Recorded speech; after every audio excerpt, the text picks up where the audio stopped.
Hey guys, and welcome to Sleep Through Time.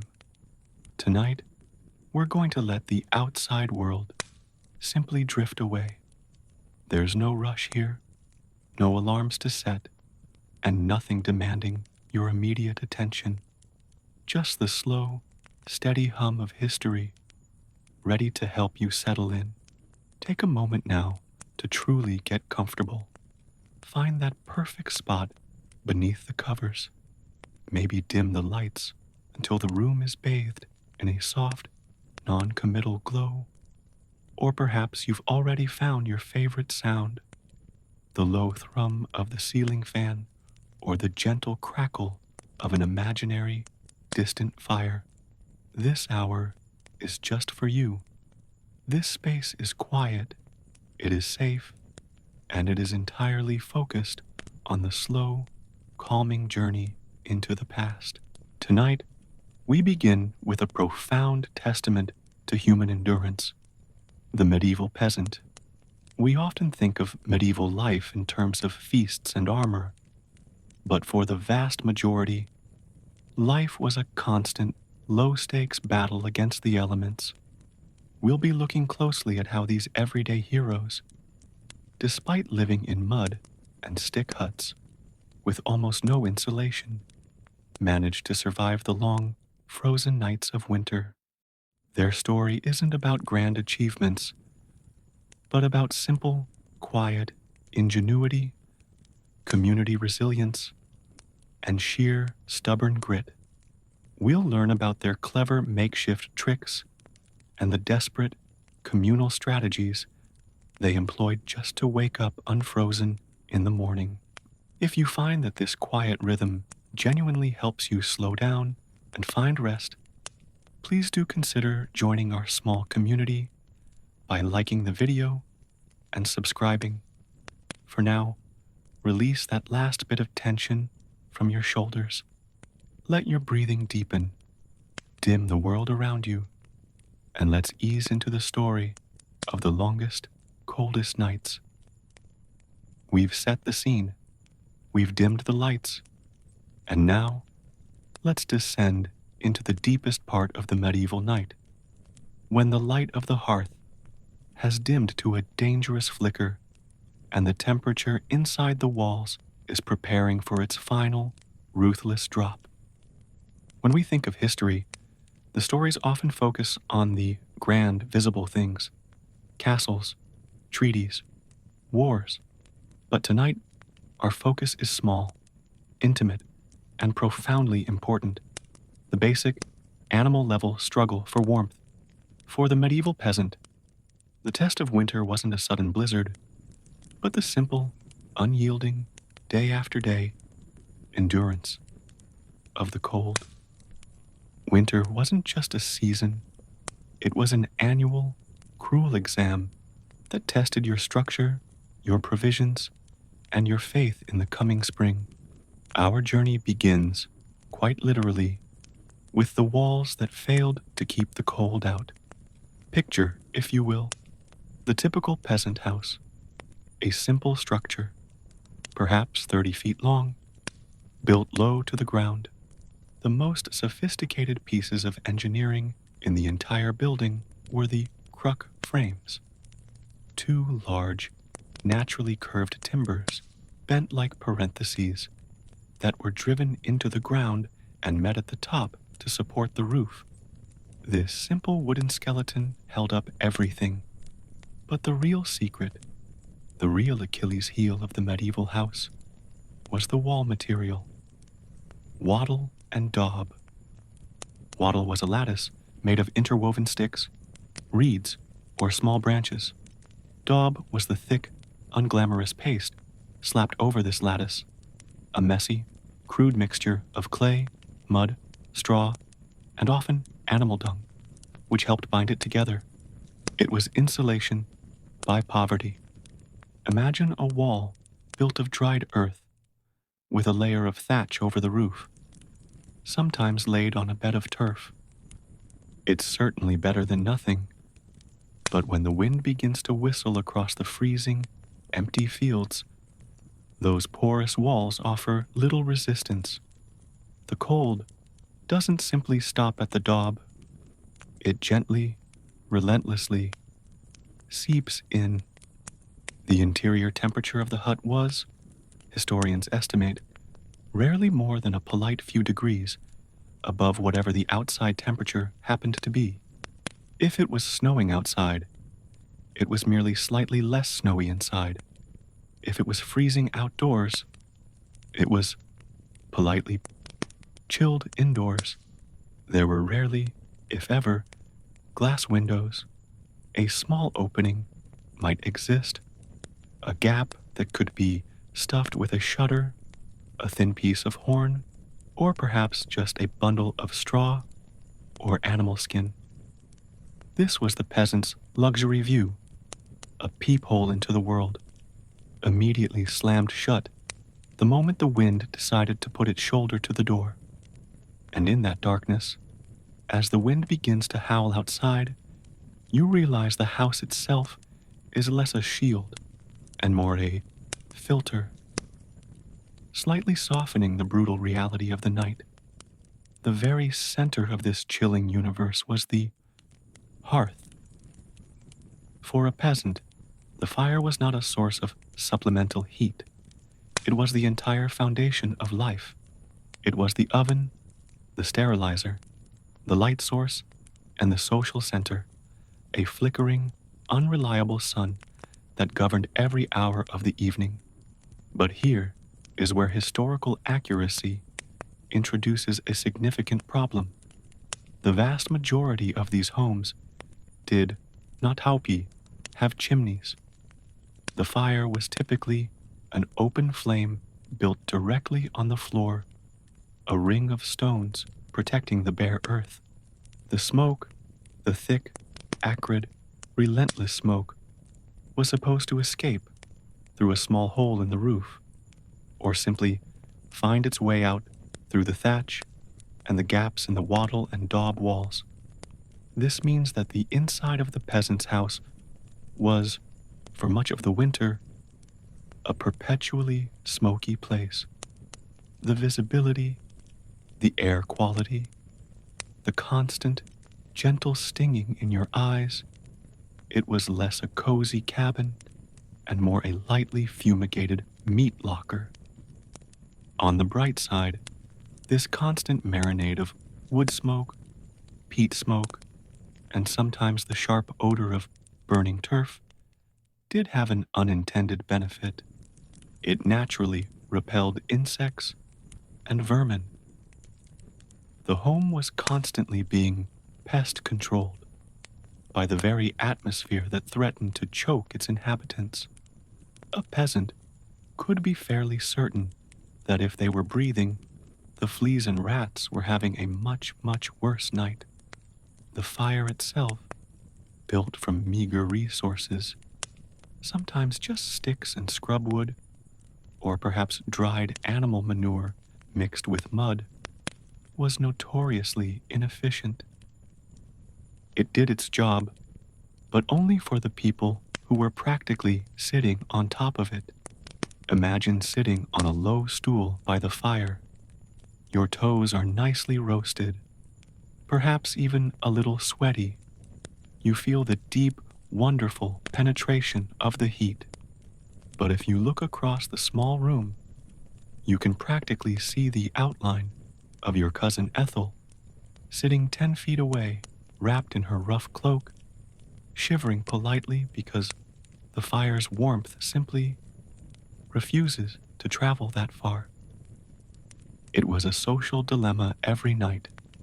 The circle of warmth was small, exclusive, and dictated by physics. The moment you left that circle to tend to a child or fetch water, you were reminded just how thoroughly the cold was waiting for you.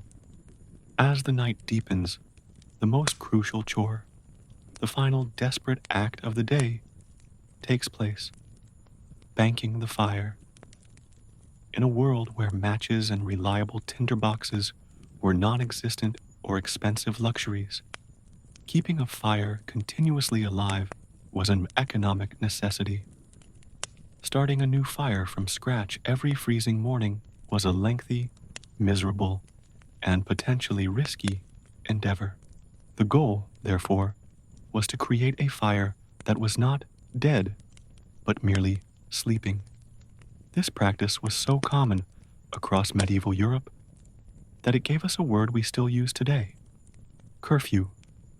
The word curfew comes from the old French phrase couvre-feu, which literally means cover the fire. The ritual itself was an act of profound concentration. The peasant would gather the remaining glowing coals, the sacred, living core of the fire, and carefully place them together. Then, using a small shovel or a bowl, they would slowly, meticulously cover them with ash.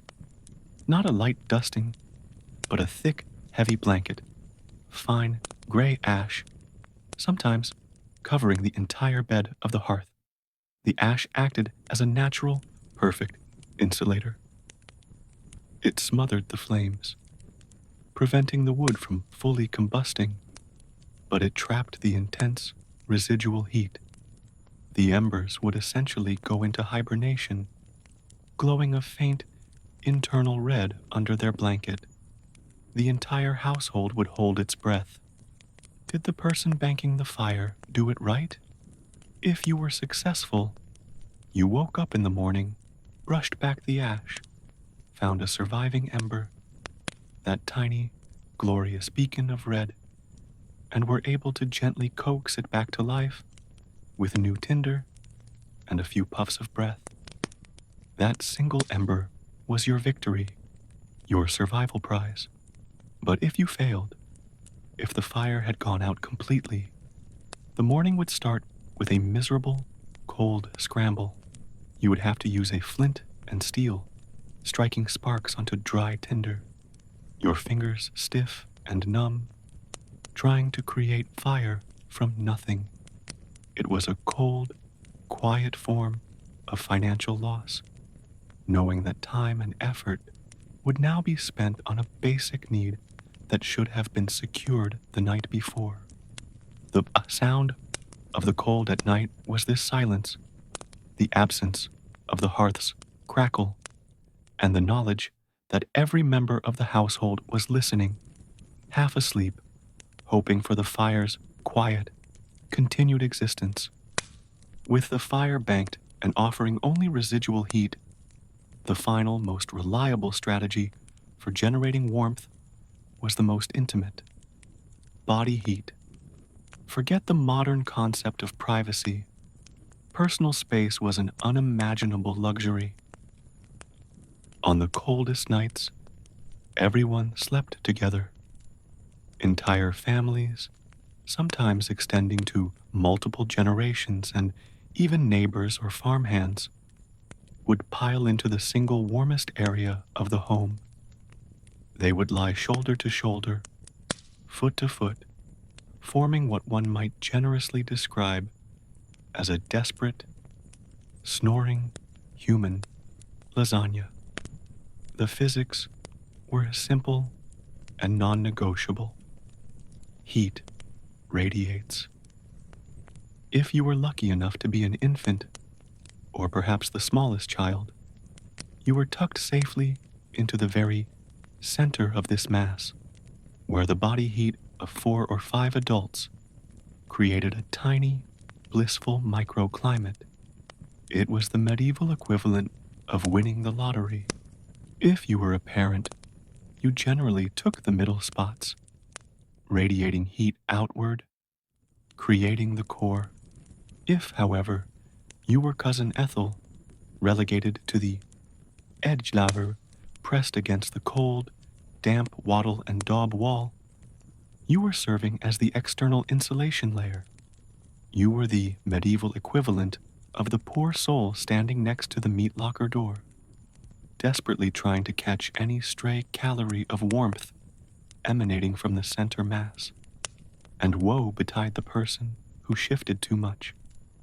You turn once to get comfortable, and suddenly you have created a gap, a temporary, momentary draft that allows the outside cold to slice right through the protective cocoon. A small, collective, miserable groan would rise from the family pile, reminding the offender of their selfishness. The bedding itself was utilitarian. Peasants did not own soft, down-filled mattresses. They slept on straw mattresses, or sometimes coarse sacks stuffed with flock or chaff. This bedding rustled and shifted, but it kept the sleeper off the bare frozen earth. They slept fully clothed, wrapped in rough wool cloaks or whatever animal hides they could spare, their clothes serving as their only blankets. The smell, the noises, the absolute, total lack of personal space. It was an assault on the senses, but it was also a profound act of community. Survival demanded unity. You had to endure the discomfort of others to ensure your own life. To further complicate this domestic scene, consider the roommates. On the very coldest nights, many peasants brought their livestock inside or into a shared living and stable space known as a longhouse. We are talking about the animals that were critical to the family's survival and wealth. The cow, the pig, the goat, perhaps a few sheep. These weren't pets. They were living, breathing, biological radiators. An average cow generates a significant amount of heat, far more than a single human.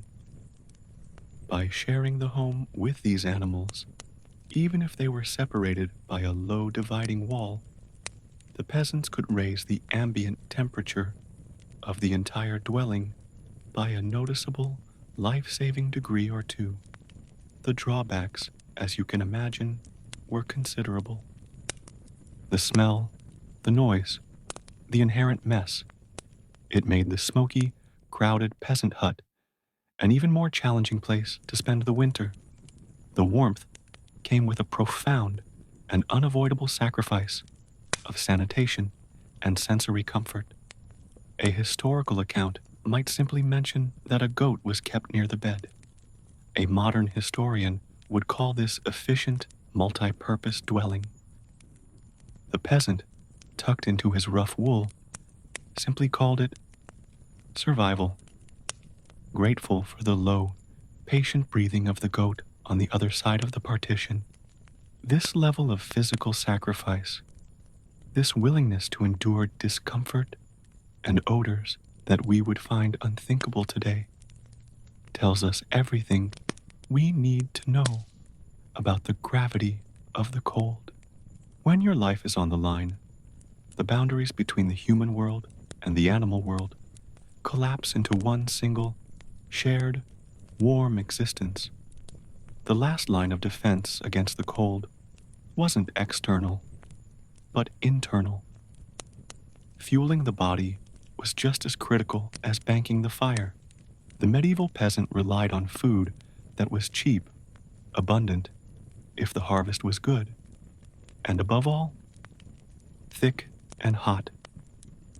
This meant endless quantities of pottage. Pottage was the staple, a thick, hearty stew made from whatever was available: peas, beans, root vegetables, cabbage, perhaps a bit of bacon rind or lard for fat, all simmered for hours over the hearth. The very act of eating it was warming. The steam rising off the bowl, the thick, hot mush coating the throat and filling the empty space in the stomach. It provided a crucial spike of internal warmth and the caloric energy needed to make it through the long night. They also drank ale. Not the strong, potent ale we think of today, but weak, low-alcohol beer, often brewed at home.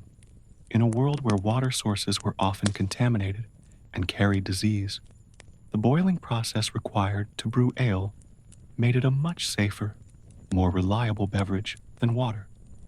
The slight alcohol content and the grain matter provided calories and, perhaps more importantly, a gentle, dulling effect on the relentless misery of the cold. They went to bed full of warm pottage and weak ale, their bodies ready to generate heat, piled together in their smoky, animal-warmed hut, listening to the wind try to peel the thatch from the roof. The medieval night was not quiet. It was filled with the rustle of straw, the breathing of livestock, the snoring of family, the distant, angry howl of the wind, and the faint, almost silent anxiety of the banked embers. But they survived. They endured. And when the sun rose, they poked that ash pile, found that tiny red victory, and began the whole, exhausting, miraculous process all over again.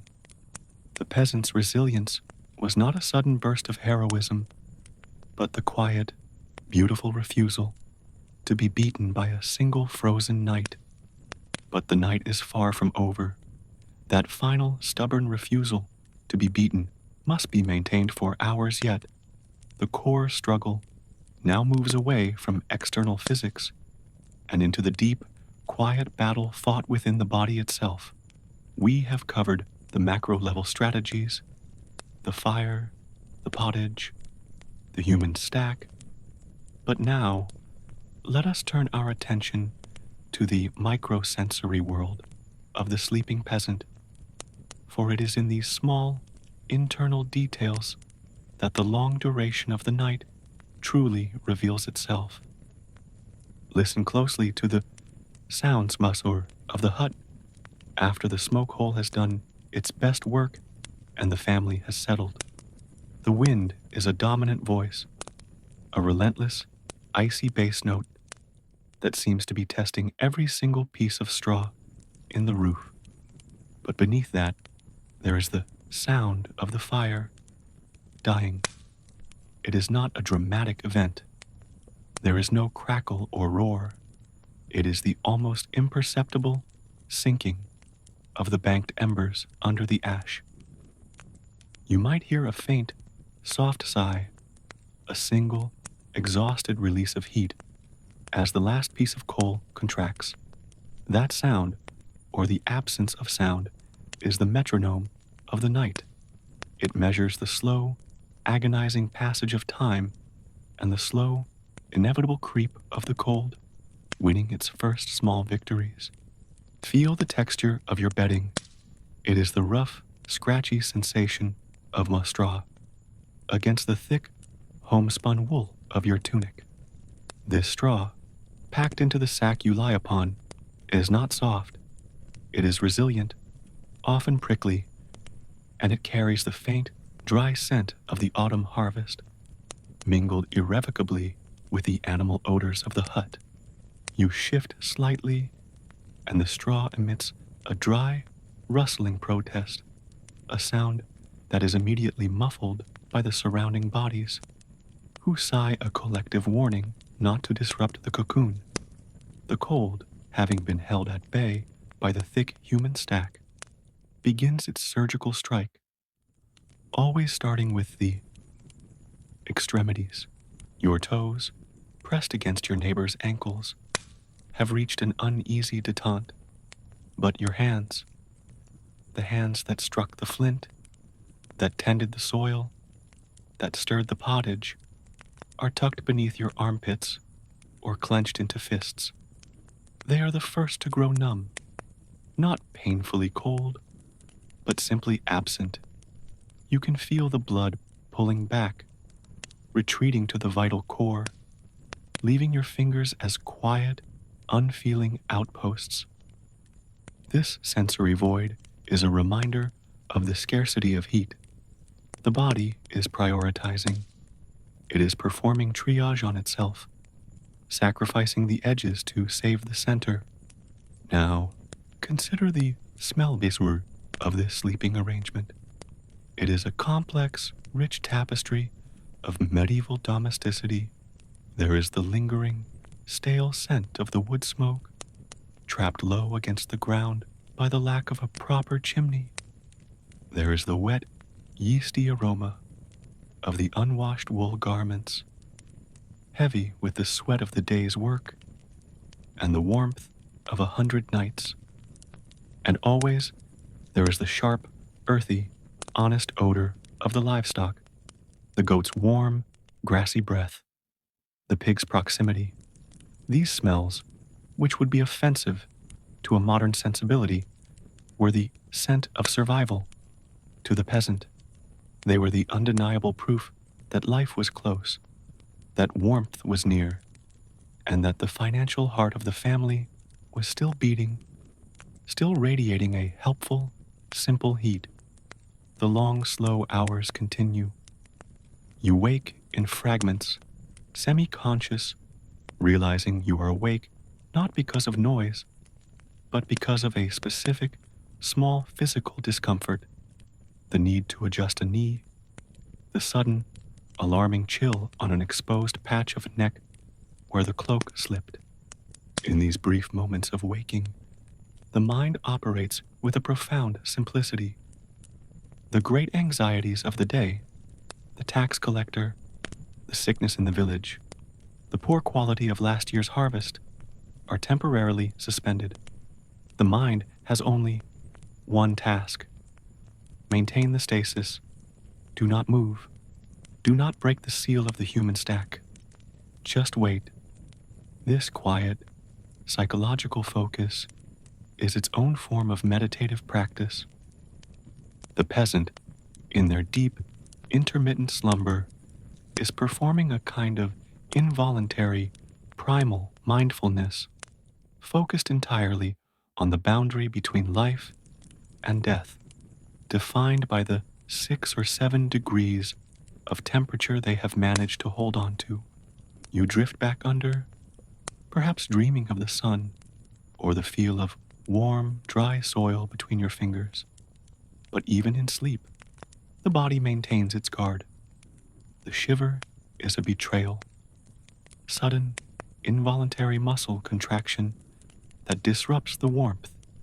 It is a sign that the body's core temperature has dropped too low, and it is a small, internal emergency. The person next to you might grunt in acknowledgement, shifting closer still, resealing the wall against the cold's intrusion. The true moment of triumph, however, is yet to come. It is not the morning light itself, but the moment just before the morning light, when the air inside the hut is at its coldest and the banked fire is at its weakest point, that the peasant's patience is truly tested. This time, the pre-dawn hour is the Akar hour of contamination. It is a quiet, desperate battle against the natural forces of both the cold and the illness that thrives in the close confines of the longhouse. You are lying in the deepest part of the collective body pile, using the communal warmth as your lifeline.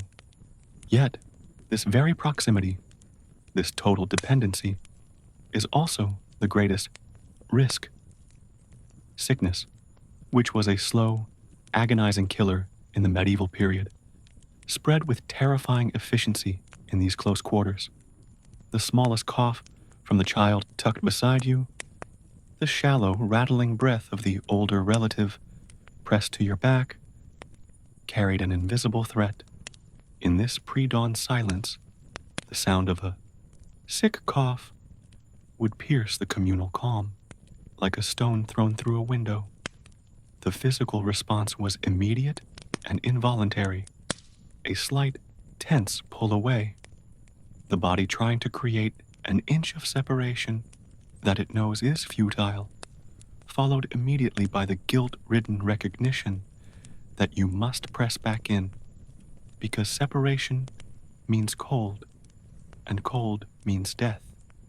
The psychological tension was immense. Do I risk the plague to gain the warmth?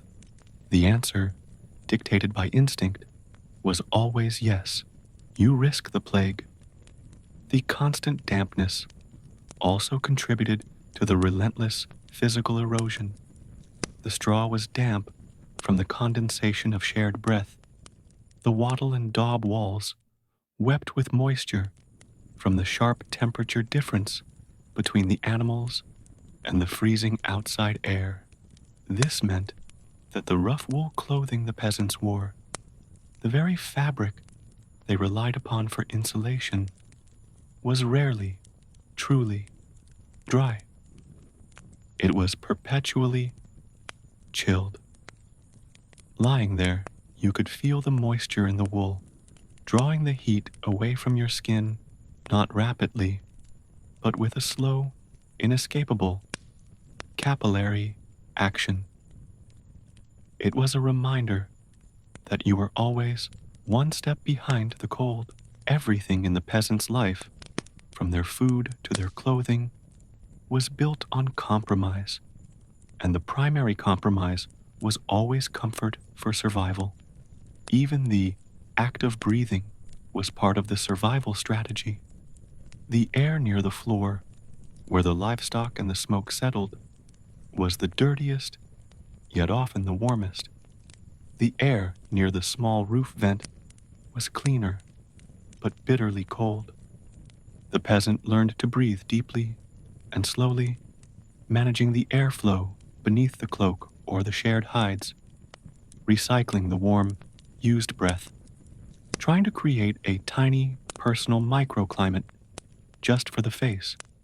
They knew, without scientific language, that the deep, slow breath was a commitment to patience, a rejection of the panicked, shallow gasp that would only shock the system and invite the cold deeper into the lungs.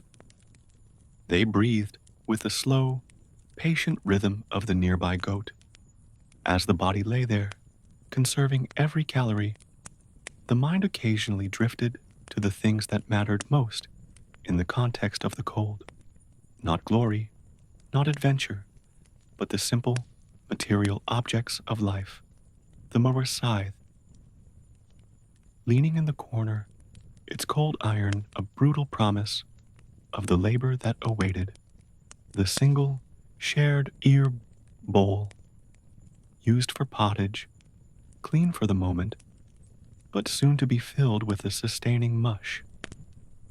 These simple tools were the guarantees of their future, cold as they were.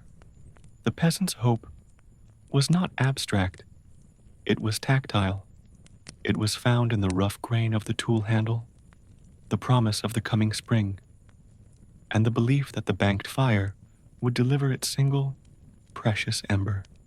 The moment of the false dawn often occurred first, a very subtle, psychological shift where the ear convinced the mind that the wind had died down, or that a shade of gray had appeared in the smoke hole. A brief, eager rush of hope, immediately followed by the depressing realization that the sound was just the goat shifting its weight, or the wind having merely paused for breath before its next attack. The disappointment was palpable, but silent, accepted with the same stoic realism that defined the entire night.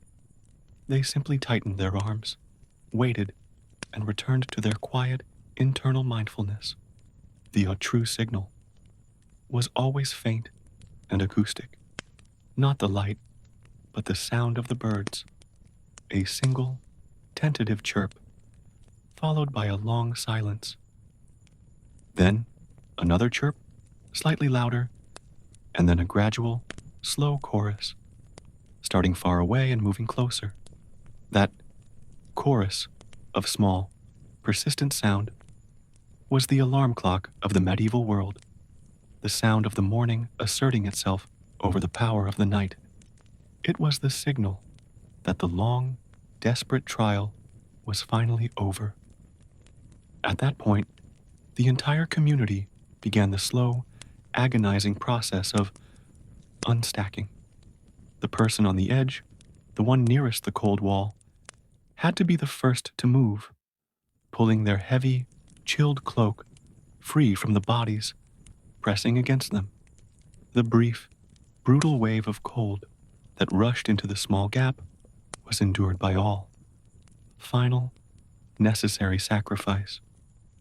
Then came the most important act, the successful revival of the fire. The peasant who had banked the fire would approach the hearth, their fingers stiff and reluctant, and with the whole shivering family watching silently, they would brush back the ash, seeking the faint, internal glow. The finding of that single, living ember was not just practical, it was a spiritual confirmation that their endurance had been rewarded, and the cycle of life could continue for one more day. The smell of fresh, clean smoke, not the stale, trapped stuff of the night, but the sharp, invigorating scent of new combustion, was the real smell of morning.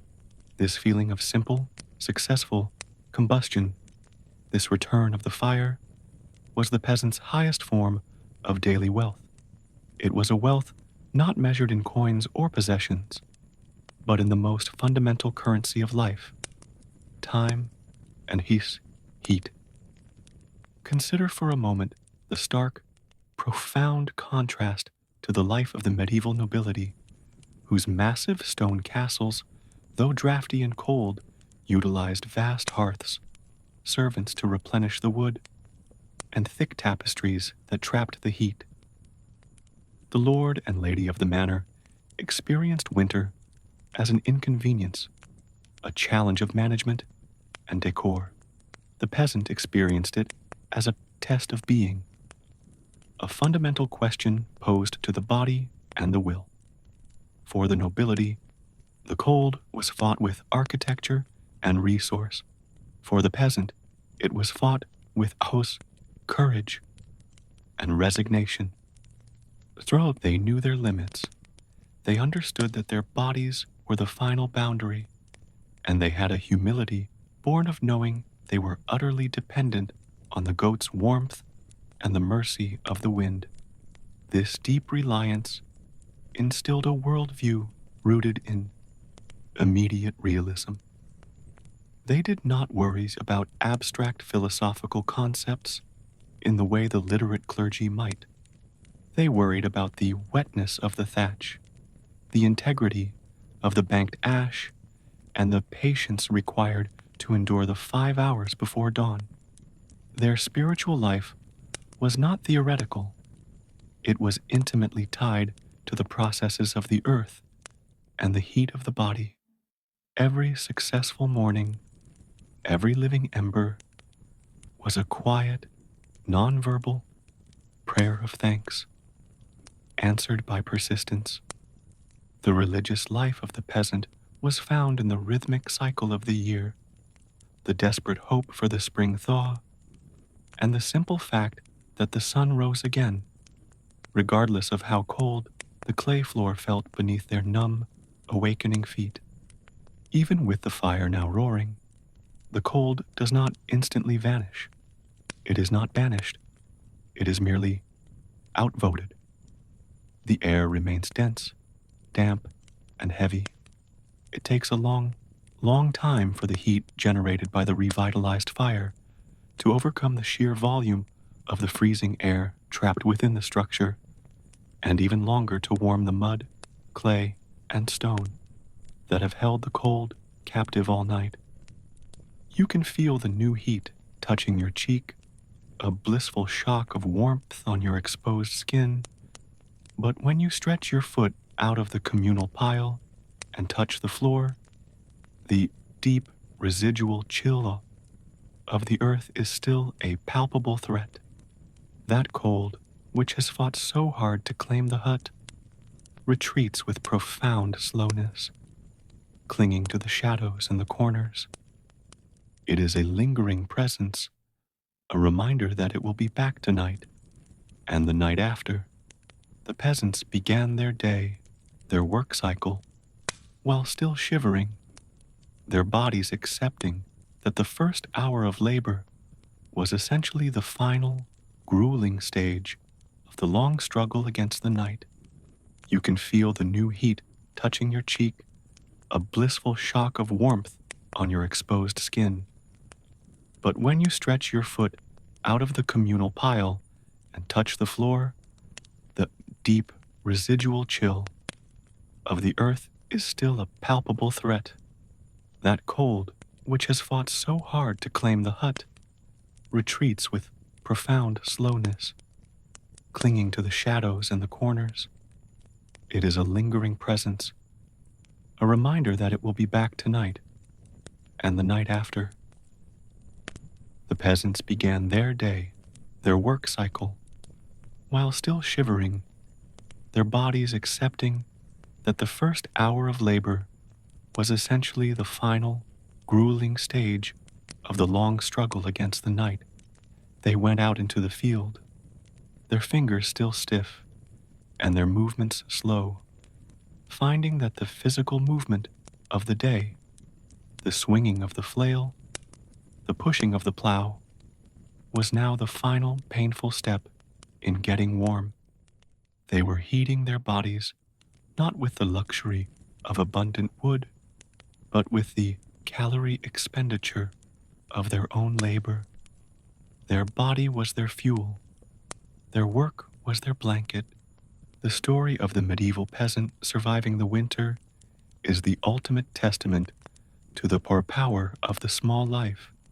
It is a victory of small agreements. The right brick placement, the right thickness of ash, the right proximity of bodies over the grand, relentless forces of nature. They lacked the towering temples and monumental archives of later eras, but their legacy is etched into the very soil they stubbornly refused to freeze to death upon. It is a humble, quiet story, a narrative of immense patience, told through the sound of a patient goat's breath and the fragile, beautiful life of a single red ember. We have reached the end of this long, cold night, and the peasant has emerged victorious once more. We have spent our time watching the medieval peasant battle the cold, locked in a never-ending cycle of labor, smoke, and sheer, stubborn endurance. Their world was defined by porous walls, sputtering fires, and the vital, necessary chaos of bodies piled together for warmth. It was a world of visceral, immediate struggle. Now, let us turn our attention, as promised, away from the frozen, muddy chaos of the medieval fields and travel across the vast stretch of history and geography. We move forward thousands of years and east to the warm, fertile, sun-baked landscape of the Indus River. This is a different kind of world entirely. This is a world of order, a world of brick, a world of silence. The order of brick and silence, Indus Valley Civilization. Imagine a moment about 4,500 years ago when the great pyramids of Egypt were still fresh and Mesopotamian city-states were just beginning their endless bickering. At this exact moment, along the banks of the mighty Indus and its tributaries, a civilization arose that dwarfed them all in size. This was the Indus Valley Civilization, covering an area twice as large as its contemporaries combined. We are entering a realm of deep antiquity, where the very atmosphere feels thick with quiet, ancient purpose. We are arriving at one of its major centers, a place we call Mohenjo-Daro, the Mound of the Dead. The name itself carries a quiet weight, but the city we find is anything but dead. It is a masterpiece of foresight. Take a moment to look at the ground beneath your feet. You are walking down a perfectly straight street. It's wide enough for 2 large carts to pass easily, and it runs with unnerving precision directly north to south, meeting another major avenue that runs east to west. This is the first great, profound mystery of the Indus Valley Civilization. The order. In most ancient cities, streets wandered and coiled like snakes, twisting around the palaces of kings or the walls of hastily built temples. But in Mohenjo-Daro and its sister city, Harappa, everything is laid out on a perfect, deliberate grid pattern. It suggests a culture that was not born out of chaotic, organic growth, but out of a shared, powerful vision of municipal planning. Imagine what it must have felt like to walk this city 4,500 years ago, coming from any other settlement on Earth. In Babylon, you would navigate twisting alleyways, stepping over refuse. In Mohenjo-Daro, you walk a straight line. This psychological uniformity is the first sedative quality of the Indus experience. There is no confusion, no sudden, jarring turn, only the calm, unvarying assertion of the plan.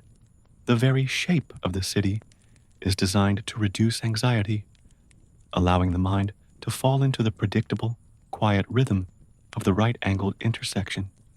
It is architecture as mindfulness. The foundation of this quiet order is the humble brick.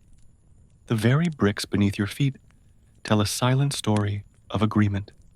These bricks were uniform, perfectly molded, sun-dried, and then fired. They maintained a consistent ratio, roughly 4:1, length dot width, height. Think about that for a moment. In an age defined by localized, haphazard construction, the people of the Indus agreed on a single, standardized, common unit for building. The brick of Harappa was the same as the brick of Mohenjo-Daro, hundreds of miles away. It speaks not of a tyrannical ruler forcing uniformity, but of a deep, collective trust in shared standards and communal efficiency. This quiet, simple fact, the perfection of the standardized brick, is a far more powerful testament to the stability of their society than any massive golden statue could ever be.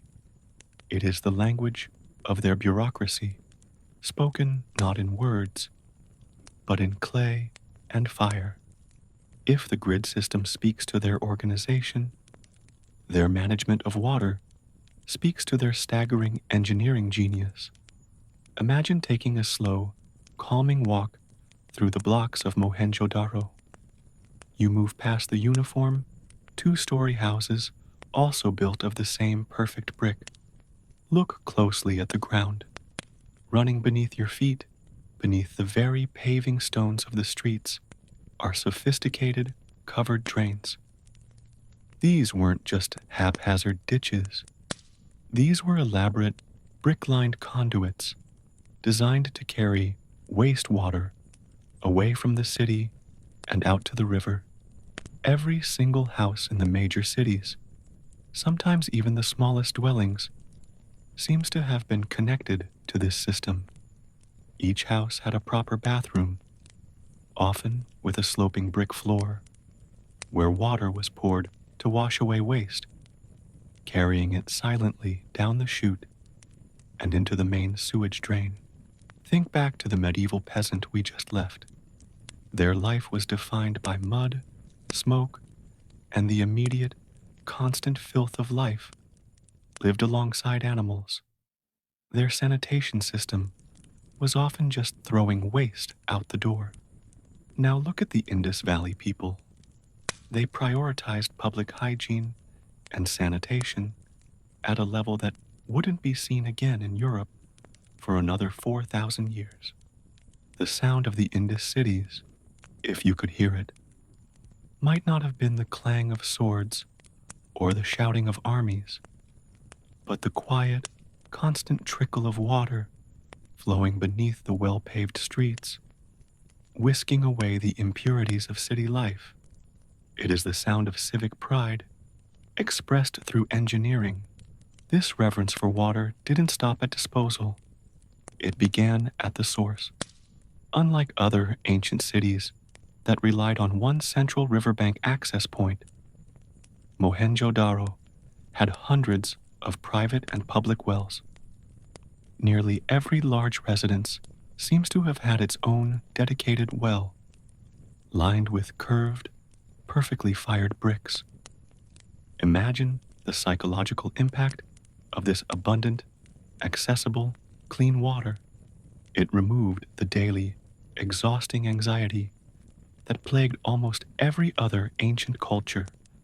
The fear of a dry well, the long, dangerous walk to a single water source, the constant low-grade illness from contaminated public water. The Indus people solved this anxiety with brick and foresight. They replaced desperation with quiet, constant security. This meticulousness culminates in one of the most famous structures, the Great Bath, located in the citadel of Mohenjo-Daro. It is a massive, meticulously constructed water tank, lined with precisely fitted bricks and sealed with natural tar to prevent leakage. It had steps leading down to the water and surrounding rooms that may have been changing areas. Its function is debated. Was it purely ritualistic? A communal, spiritual cleansing? Whatever its purpose, the Great Bath is a testament to the fact that water was not just a utility for the Indus people. It was a sacred tool, a means of purification, structure, and order. To them, cleanliness was clearly not next to godliness. It was an act of civic and spiritual importance. The entire urban structure is a monument to the unseen and the unsaid. The power of the Indus civilization resided not in what they built up for the heavens, but in what they managed beneath the earth. Their genius was in the hidden plumbing, the smooth, dark flow of waste away from the people, the steady, patient source of fresh water arriving precisely where it was needed. It is a profound, calming thought, a civilization whose greatest priorities were silence, cleanliness, and the reduction of daily stress. The peace within the city walls was mirrored by an expansive, quiet order in their economic life. While other empires used gold and silver, the Indus Valley Civilization relied on something far more dependable for large-scale commerce: standardization. If the brick was their architectural unit of agreement, the precise, carved stone cube was their economic word. These people had a sophisticated, mathematically precise system of weights and measures.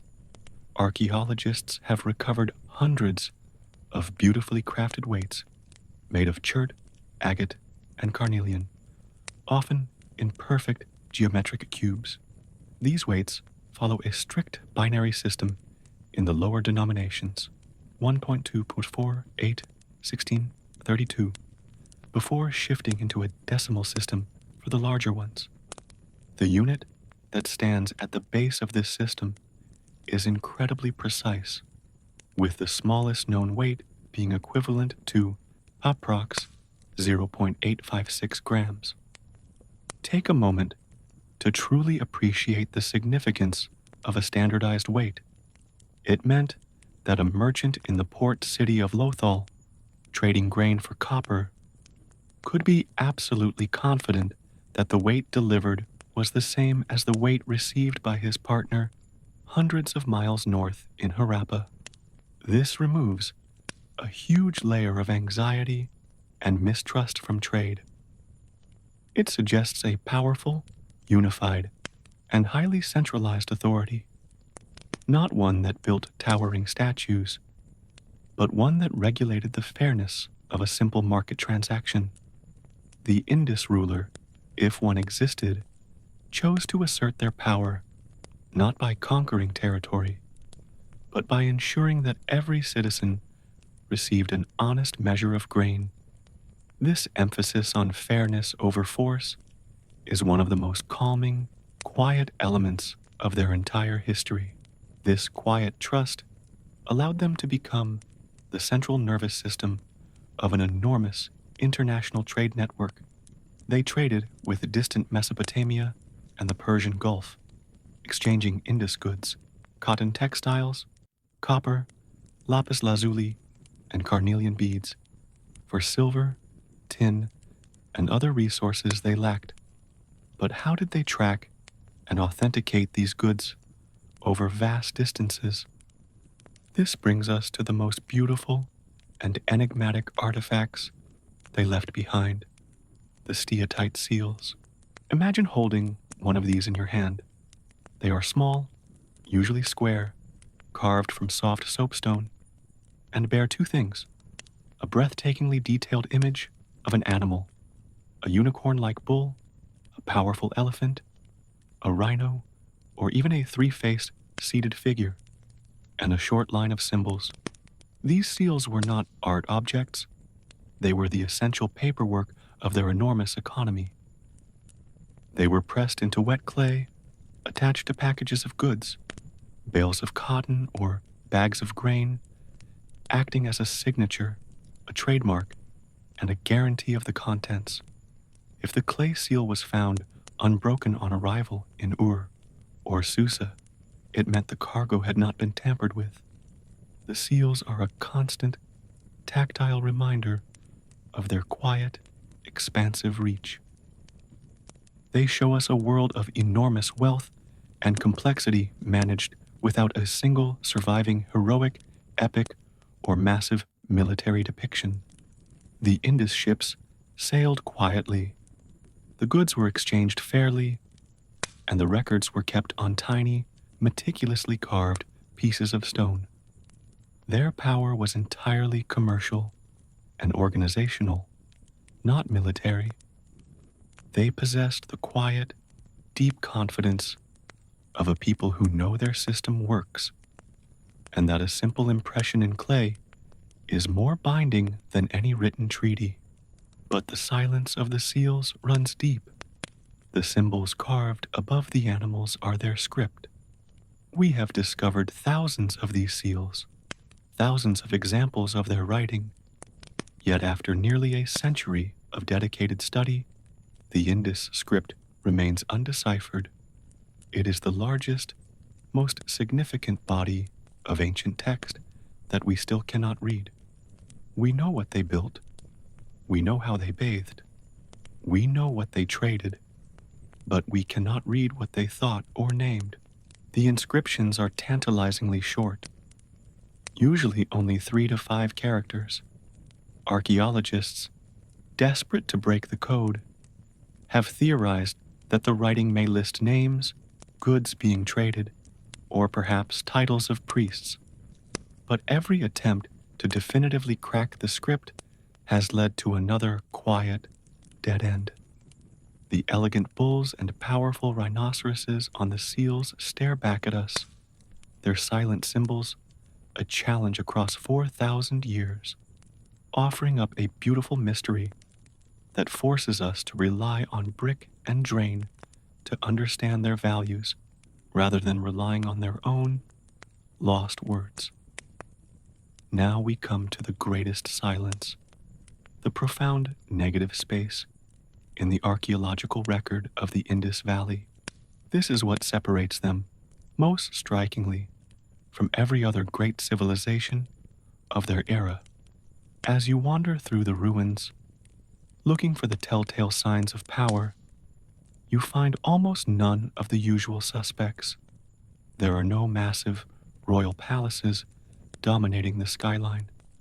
In Mesopotamia, ziggurats and kingly complexes towered over the mud brick homes. In Egypt, the pharaohs' tombs were designed to last for eternity. Here, the largest building seems to be a granary, a public storehouse for grain. Power, it seems, was vested not in a single, gloriously housed individual, but in the safe, communal storage of food. This architectural choice is profoundly calming. It replaces the anxiety of tyrannical ego with the certainty of communal provision. The greatest monument is dedicated not to a king's legacy, but to the security of the next meal. There are also no grand, monumental temples. While religion clearly existed, we find small figurines suggesting a mother goddess, or perhaps a proto-Shiva figure. It appears to have been practiced on a quiet, domestic, or community scale, not through the construction of towering religious bureaucracy. In a world of pharaohs, who were gods, and Mesopotamian kings, who spoke directly to deities, the Indus Valley people practiced a faith that seems to have been internal and democratic, quietly woven into the fabric of daily life, without the need for vast, stone-hewn proof. And perhaps most striking of all, there is a stunning lack of evidence for organized warfare. We find very few weapons. We find no depictions of mass military campaigns or conquering heroes carved into stone. The cities have citadels, yes, but they seem to be focused on protection from the elements or controlling trade, not necessarily on defending against armies. While certainly not pacifists, humans are human. The archaeological record suggests that the priority of the state was not conquest, but commerce, engineering, and civic organization. Their power was silent. It was expressed through the integrity of a sewage drain, the standardization of a brick, and the safety of the public granary. It was a civilization that used its immense resources not to glorify one man, but to provide a consistent, dignified quality of life for all its citizens. What does a government look like when it prizes the engineer over the general? We don't know, because the Indus Valley Civilization never bothered to tell us. It is the ultimate historical thought experiment. A society that achieved vast scale and complex organization, but chose to build horizontally rather than vertically, investing in its public infrastructure rather than its monuments to ego. They achieved a calming, sustainable social quietude that few other ancient empires ever managed. The final, lasting silence of the Indus people comes back to the lost script. It is a profound, deep quiet that settles over the entire civilization. It's as if, having perfected the art of living, the cleanliness, the fairness, the urban calm, they found that they had nothing left to shout about. They created a vast, complex, beautifully engineered argument for their way of life, and then, at the final, crucial sentence, they simply fell silent. We searched the thousands of carved symbols on the seals, hoping for a king's proclamation or a war chronicle. And instead, we are likely looking at customs receipts, trade records, and ownership marks. Their written voice was quiet, administrative, and focused entirely on the smooth, honest operation of their peaceful commerce. The elegant, carved animals on the seals remain our only witnesses. They stare across the gulf of 4 millennia, their silence forcing us to find our rest in the order they left behind, the steady rhythm of their perfect streets, the quiet trickle of their hidden drains, and the deep, reassuring knowledge that for hundreds of years, these people were sustained by communal planning and civic care, needing no emperor or towering god to find their peace. The Indus Valley Civilization provides a powerful, quiet antidote to the chaos and noise of the historical record. You leave the ancient world tonight carrying not the crash of armies or the clang of conquest, but the quiet lessons of simple endurance. We hold the memory of the medieval peasant tucked tight into a pile of family and livestock, finding warmth and survival not through technology, but through the profound, shared necessity of their love and grit. And we hold the image of the orderly, silent cities of the Indus, reminding us that true civilization can be built on the quiet principle of communal planning and clean water, without needing to shout its own greatness from the rooftops. These historical lives, whether defined by the anxiety of the banked ember or the precision of the standardized brick, were all bound by a profound human need to find order and peace in the darkness. Let these slow, steady rhythms of the past replace the hurried pace of your own day. Let the vast silence of the undeciphered script act as a shield against any stray thoughts still trying to reach you. You have traveled a long, quiet journey tonight, and for joining me, I thank you. Let the knowledge of these enduring people settle deep within your own quiet space. Release your breath, release your shoulders, and sink fully into the rest you have earned. May you find deep, uninterrupted peace tonight. Good night.